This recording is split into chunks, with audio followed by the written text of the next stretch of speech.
Hi everyone, this is Gracie from Pittsburgh Crochet Company, and today we're learning how to crochet a beanie. Many of you out there watching this are coming from the Beanie Kits from my Etsy shop, but wherever you came from, here's the skills that you need to know. Chain, single crochet, and half double crochet in back loops, slip stitch, weaving in ends, and how to make a gauge swatch. If you need to refresh any of these skills, I have separate videos for each one that can be found in my beginner playlist. If you're all good to go on those skills, make sure you have the correct materials. We need worsted or medium weight yarn, a 5.5mm crochet hook, scissors, and a yarn needle. So let's go ahead and get started. So here's what your beanie will look like whenever you're all done with it. You can wear it kind of flat like that, or you can fold it up to have a brim on it. So we make it as a rectangle, and then we seam the edges closed, and then I'll turn it inside out here. We seam the top closed. You can see a little hole there, just a tiny one. If you want to add a pom-pom, you have a nice little spot there to do it. So you're going to need your crochet hook, a 5.5mm, as well as your yarn needle. You also need scissors, and a tape measure would be helpful. The yarn I'm using here is the Loops Threads Impeccable. This is a medium weight, size 4 yarn. This color is Forest. So here's what your rectangle will look like before seaming. We work this in back and forth half double crochet rows with single crochets along the top. It makes a little bit of a curve there, eliminates some of the bulk whenever we're seaming that top closed. Your bottom should measure about 18 inches across. If you're making this to fit a size 20 to 22 inch head, should be about 12 inches tall, somewhere around there. If you are a little bit off, then that's okay. Step 1 is to make your slip knot and start by chaining 42. I'll do a few of those chains here just to refresh those skills for you, but I'm not going to count out all of them. So slip knot made, go ahead and start to chain and make a total of 42 chains, remembering to keep your foundation chain nice and loose. Don't make that too tight or else you won't be able to work into it very easily.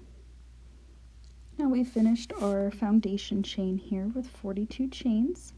I just want to show you a couple options in working into chains. I will be working into kind of that upper leg of the V.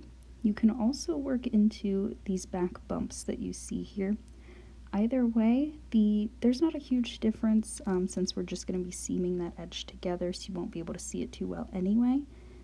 So for the sake of being able to see it better on video, I'm going to be working into that upper leg of that V. So we're going to start here with a single crochet into the second chain from the hook. And then in our third chain from the hook, a second single crochet. So 2 single crochets right there. And then we go ahead and get started with some half double crochets. So that's yarn over, insert your hook, pull up a loop, yarn over again, and pull through all 3 of those loops on your hook. So I'll show you a few more half double crochets here, and you're just going to make 1 half double crochet in each chain the whole way down the row. Meet me back at the end of the row when you're done, and then I'll show you how to turn and start the next row.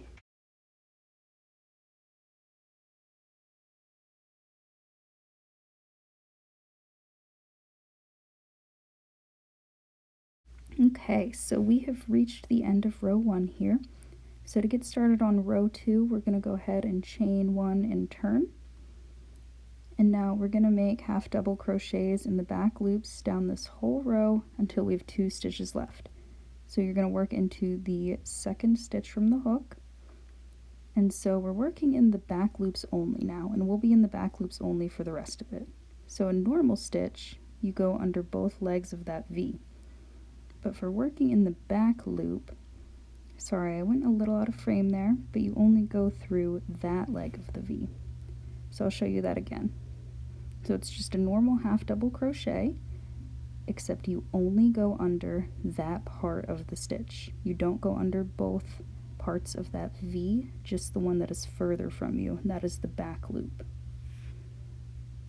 So go ahead and make half double crochets in the back loops the whole way down this row until you have 2 stitches left, and then meet me back here.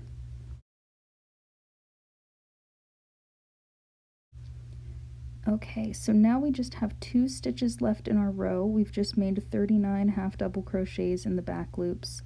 For our last 2 stitches, 40 and 41 for this row, we're making single crochets in the back loops. So this is the top of our hat. This is the part where we're getting rid of that bulk by making single crochets rather than half double crochets. So make those both in the back loops, and then you chain 1 and you turn, and then we're still at the top here, so we're starting this row with single crochets in the back loops. So go into the 2nd stitch from your hook there, single crochet right there, and then in the next stitch another single crochet. Now for the rest of the pattern, we'll just go ahead and make 39 half double crochets the whole way down this row. We'll chain 1 and turn, make 39 half double crochets from the bottom all the way back up to the top, and then finish with 2 single crochets, chain 1 and turn, 2 single crochets, 39 half double crochets. So we're just repeating everything that we've already done for a total of 42 rows. So once you're done with your total of 42 rows, you should have that rectangle like I showed you at the beginning that's about 18 inches wide across the bottom and about 12 inches high. And then in the next video, I'll teach you how to seam that rectangle together and then how to sew the top closed to get your beanie. So there's a couple methods for that. One of them uses your yarn needle with whip stitch, and then the other one uses your crochet hook with a slip stitch. So either method is fine. We'll go over them in detail in the next video, but either way, whenever you're done with all of your rows, do not fasten off and cut your yarn. Just leave your hook in that last stitch there. Do not cut it off so that you can choose what method you want. Alright, so thank you for watching. Leave me a comment if you have any questions or any suggestions, and then go ahead and navigate to that next video for seaming it closed whenever you're ready. Thank you.